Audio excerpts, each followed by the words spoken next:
So now I want to talk about a continuation of the Protestant Reformation, the English Reformation, and other reformations. What is the impact of these ideas on other people and other places? So here are your terms for this lecture. Take a few moments, write them down, and then listen for them as we go through the lecture itself. Other than Martin Luther, John Calvin was probably the most important Protestant leader. He was a scholar humanist with a classic humanist education and was well versed in Greek and Hebrew. Early on, he studied for the priesthood, but later rejected that path. He was influenced and impressed by Luther's ideas, but Calvin did not just accept Luther's ideas uncritically. He expanded on them, and we see Calvin heading off in his own direction. Now remember that Martin Luther and other early Protestant leaders were only reacting against the Catholic Church, not trying to design anything new. John Calvin worked out a complete and elaborate belief system. Calvin believed that the church was nothing more than the lay membership, the community of Christian worshipers. The scriptures represented the literal word of God. He believed that anyone could read the scripture and enlighten themselves. Ministers had a role, mostly to educate people in interpreting the Bible, but they had no special powers. And that's actually a common Protestant belief. The job of ministers was to educate people to read and understand the Bible. Now, Calvin also saw himself as the enforcer of a strict moral code. Strict, upright moral rectitude characterized Calvinism, which is what his belief system came to be known as, Calvinism and Calvinist sects, such as the Puritans. Everyone was a sinner trying to make his way to heaven. Calvin believed that God was all-seeing and all-knowing. So God already knew what souls would make it to heaven and which were destined for hell. And this is the idea of predestination. This is not something you could change in mid-course. We, the individual, cannot know. That knowledge is only in the mind of God. As good Christians, we can hope that by our true belief and moral behavior, we can show ourselves as one of the saved. And this would be a sign that our soul was destined for heaven. This further undermines the idea that bishops or the Pope had some kind of power to intervene and change the course of one's soul and give grace. Protestant ideas were spreading rapidly, in part through the universities, which took them up and spread them even further. Calvin himself converted to Protestantism in 1533 and began to write. And so he became pretty well known for his ideas, his writings. Soon after his conversion, though, he was forced to flee Paris. France was less tolerant of Protestant beliefs, and the French king did not want to see the authority of the Catholic Church undermined in his country, because France was very Catholic. John Calvin eventually found his way to Geneva, Switzerland, which proved to be a very welcoming community. Geneva had been on the vanguard of the Protestant movement, and the city became the model of Calvinist communities, and essentially a theocratic society. It was not an actual theocracy, but because of the close cooperation between secular and religious authorities, it approached a theocracy. Calvinism was extremely intrusive in the lives of people. John Calvin was not interested just in decrees about religious matters, but began to intrude into other areas, dress, social interactions, and attempted to censor documents and publications. With John Calvin at its center, Calvinism began to spread throughout Europe. And the key doctrine again was predestination, the belief that God alone directs past, present, and future. The idea that the church body regulated behavior, drinking, gambling, card playing, for example. And the ideas began to spread. Areas of Calvinist support tended to be different from areas of Luther's support. Calvinists in France were known as Huguenots, and there's going to come to be a great deal of discord between the Protestant Huguenots in France and the Catholic sector of France, or the Catholic population of France. If Huguenot sounds familiar, it's because the Huguenots in France, many of them are going to be forced to flee in the next century.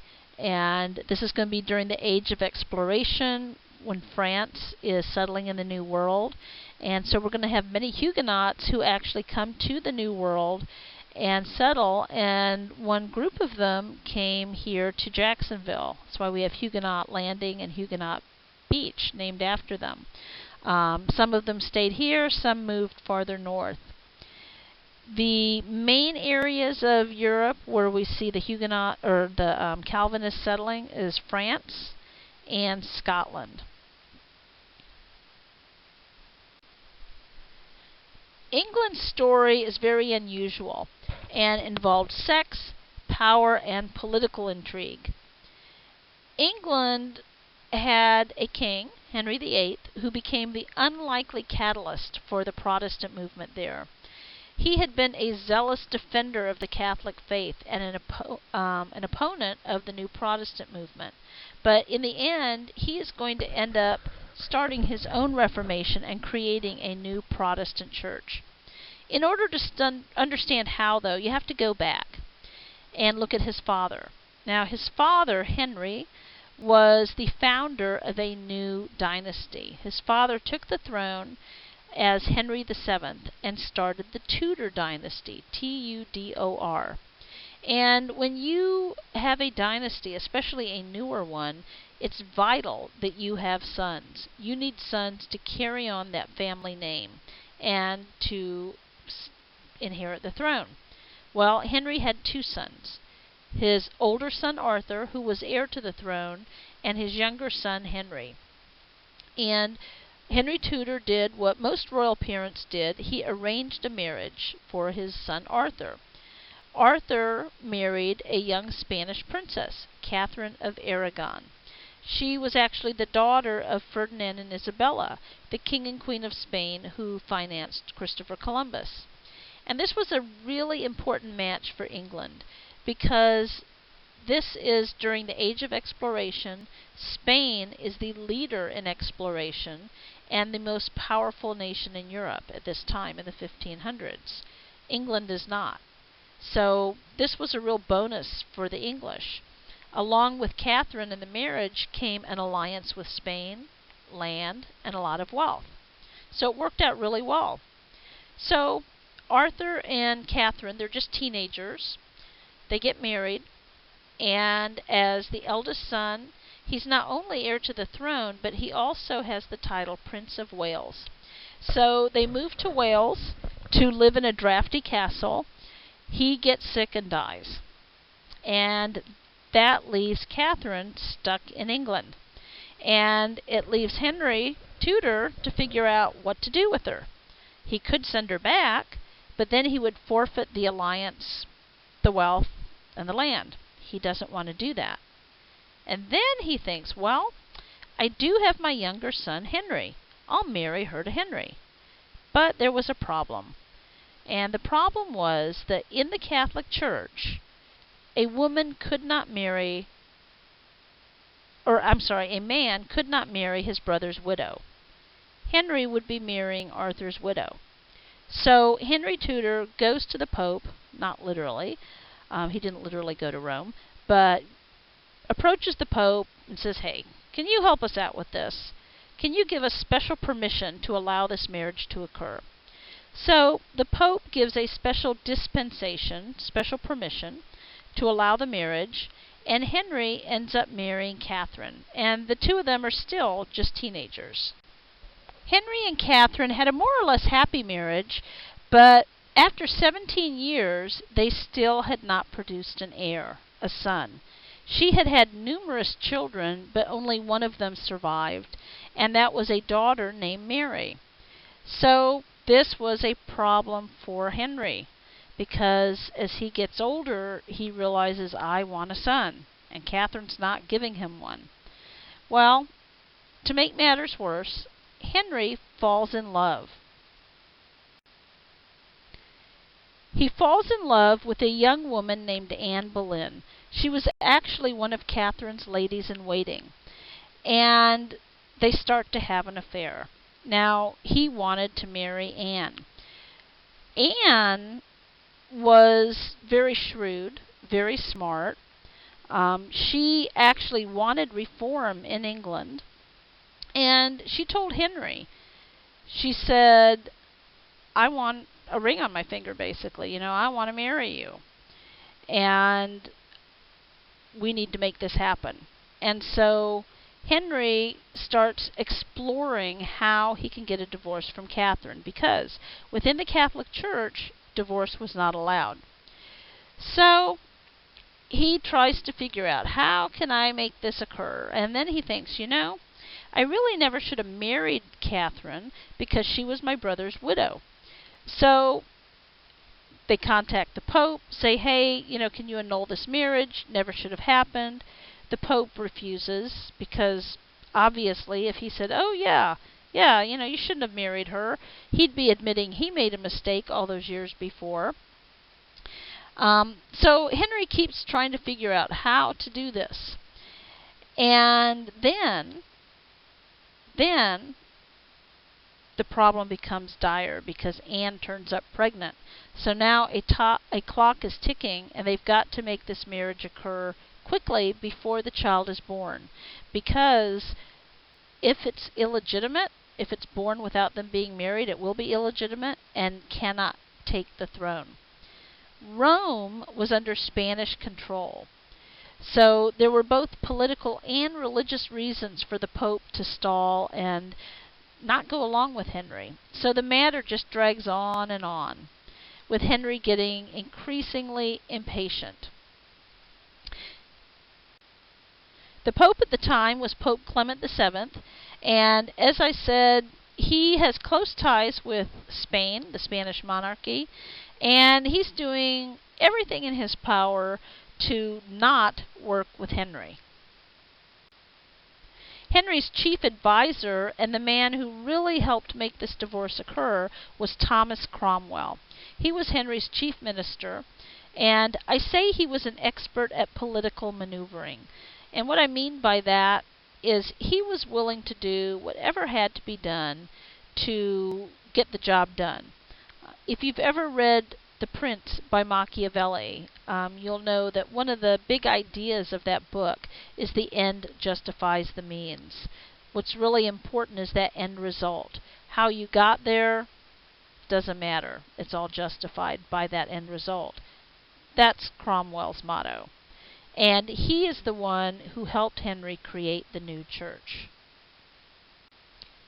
Opposing Henry and Cromwell was Sir Thomas More. He was a British and English humanist, lawyer, statesman. He disagreed with everything that Henry and Cromwell were doing. And finally, the Act of Supremacy is created. This is an act which severs the church in England from the church in Rome, meaning the king, the clergy, do not have to answer to the Pope. This is the act that created a new church. More refused to sign it. He refused to go along with what they were doing. He ended up losing his head in 1535. And a new church was created, the Church of England, with Henry at its head. So the Act of Supremacy is the act which created that church. Then Henry dissolves the monasteries in England, the dissolution of the monasteries. He takes the land, he takes the wealth. Some of it he gives to his loyal supporters. A lot of it he keeps for himself. And so Henry is now the head of the English church. But he's not really a Protestant, because what you need to remember about the English Reformation is that it's very different from the Reformation on the continent. On the continent, the Reformation occurred because there were problems in the church. It was a reform movement, a religious reform movement. In England, it was political. In England, it occurred because the king wanted a divorce. And what that meant was that even though a new, quote, Protestant church is created, little thought was given to belief as to what they really believed as Protestants. So, in essence, what they had was a church that was still basically a Catholic church that did not answer to the Pope in Rome. Well, Henry is eventually going to get his son. This Reformation occurred because he wanted to marry Anne Boleyn because she was pregnant. He married her. She had her baby, a little girl named Elizabeth.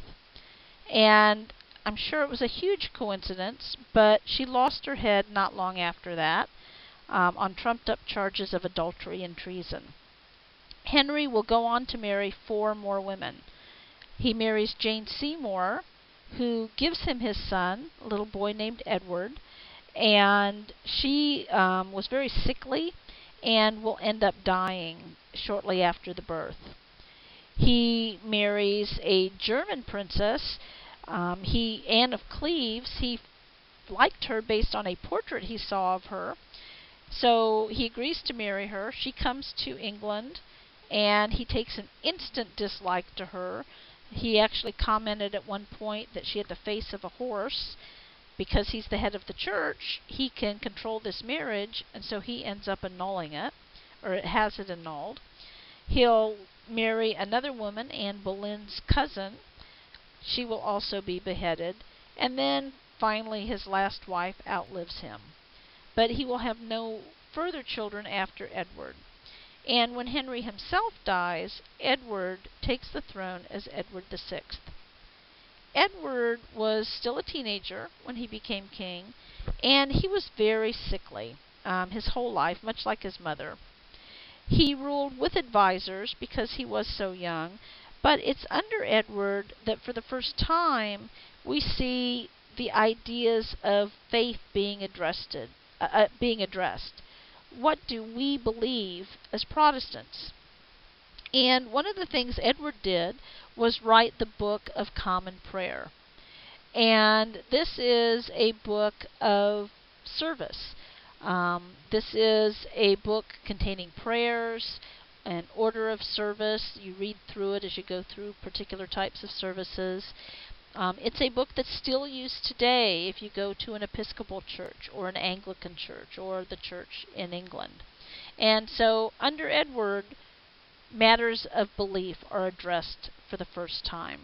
But sadly, as I said, he is very sickly. He only rules for a few years, and then he dies. When Edward dies, he is succeeded by his older sister, Mary. She's the daughter of Catherine of Aragon. Catherine was a Catholic. Mary is a Catholic. So she comes to the throne, says no more Protestantism, and it's back to Catholicism. She actually has the nickname Bloody Mary because she began to persecute Protestants, and many Protestants were actually put to death during her reign. She was appalled by what had gone on during Edward's reign and just tried to reverse as much as she could, although there was no reconciliation with Rome. She was also married to the King of Spain, and the two of them basically plotted to unite England with Spain. But sadly, she was also sickly, and she ends up dying before this can happen. When Mary died, her younger sister Elizabeth became queen. Elizabeth was the daughter of Anne Boleyn, and when her sister Mary became queen, Mary actually threw Elizabeth in the Tower of London. She saw her as a threat. When Mary died, Elizabeth is released and told she is queen. And it's under Elizabeth that England becomes Protestant once again. England becomes Protestant forever. And they start looking at the beliefs of the church, and the church will slowly but surely start to become more of a Protestant church.